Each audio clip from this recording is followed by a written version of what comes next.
Hey folks, welcome back. This is Chris in Central Pennsylvania, and I just watched a video which is published on his account, Gayton McKenzie, because I was doing another news story on him, in which he's talking about revenue paid to content creators, and I'm kind of puzzled by it.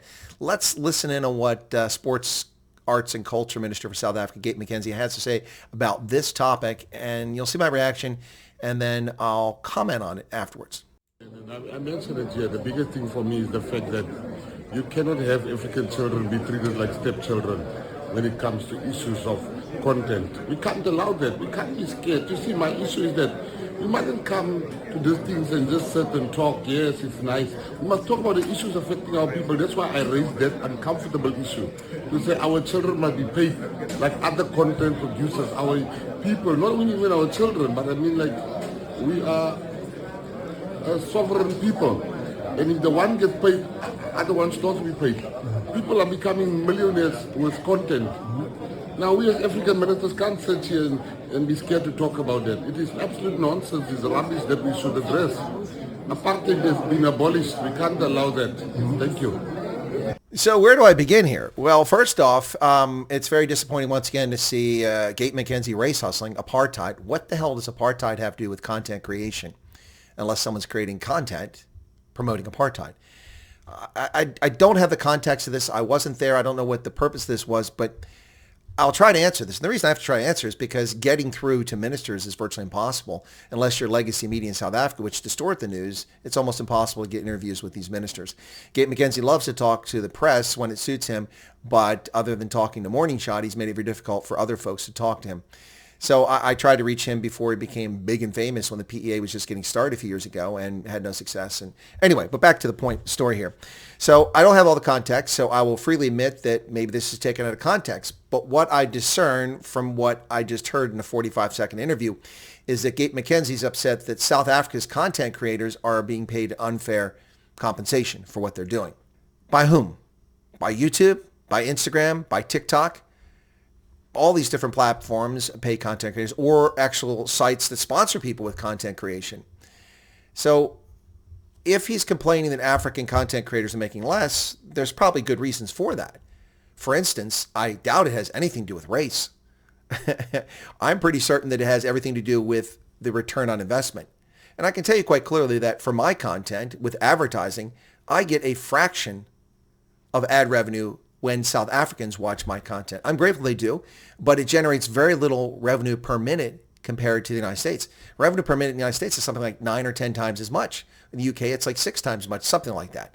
So the advertising costs the advertisers much more because of larger markets and more profitability for them, for people going to get their products after watching your content and seeing the ads. But in South Africa, it generates almost no revenue. So why should African content creators, South Africans specifically, get more money when their ads generate less? That's just stupid. If that's the case, if you're going to get government interference in the free market and you're going to force the providers to pay more revenue per minute to content creators because they're African, because they're black, I mean, I don't understand the logic there. Maybe I'm off base here, and I'll allow for that. If you've got feedback, if Gayton shared something with you or he's willing to come on the program to explain the situation, I'm happy to take it on.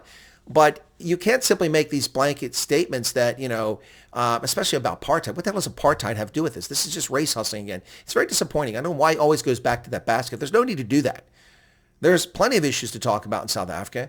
And, you just had a good day. You just got directed to get an apology. There was an apology directed to be given to you based on what News 24 falsely reported or misleading reported back in October about your Olympics trip. So that was good news. And then I see this thing on your Twitter account, and I'm puzzled. What are you talking about? Equal pay. There's no apartheid. It's not even apples and oranges here. So if, however, you have a situation like, say, you have a South African media site, and let's say there's a South African Lotus Eaters, and the people there get paid. I don't know, like Citizen Concern. If she had a bunch of people on her camera and they got paid, and people were paid different rates based on their skin color, you'd have an argument. But the people that make the most money on YouTube that I've seen are people like Officer Tatum and the Hodge twins. They make a buttload of money, and they're black. But they make a buttload of money off of Americans watching the content, which generates much more revenue per minute. So now, if you've got, anyway, so I really don't know where Gayton's going with this, and I'm puzzled by it. So, some people probably take exception to me calling him out on this, and I'm calling him out. I'd like to know more. not simply a little snippet that's posted online.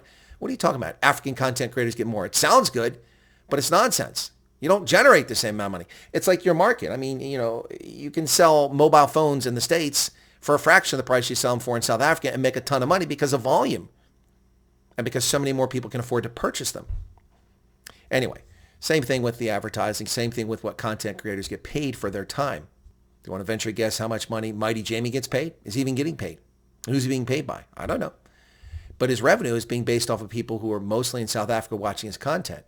And that's going to generate lower revenue. That's just how the world works. If you don't like it, then you can try to regulate it and create a socialist paradise. But Gayton McKenzie and the Patriotic Alliance have clearly stated that they have free market principles first in mind. God comes first, and then capitalism. At least that's what their party platform, the manifesto, said in 2024. Hopefully they still believe in that. Again, this may be entirely out of context, but having seen a 45-second video, that's all I can discern from it. He's upset that black folks are getting paid less than white folks. If he's not, then what is he talking about, African content creators? Does he mean all African content creators? Ronaldo Jose and I do a video, and we both get the same rate. Citizen Concern and I do a video. We both get the same rate for revenue generated by people watching in South Africa. There's no differential, none whatsoever. However, I don't know if she has any U.S. viewers. Maybe she does. But I generate a lot more revenue every time an American watches, or a Canadian, or a Brit, or a German. That's how the world works, man. What say you? Gayton McKenzie, sports minister, leader of the Patriotic Alliance. As always, you're welcome to come to my program anytime. I'm happy to have you on. You'll be treated fairly, as are all my guests.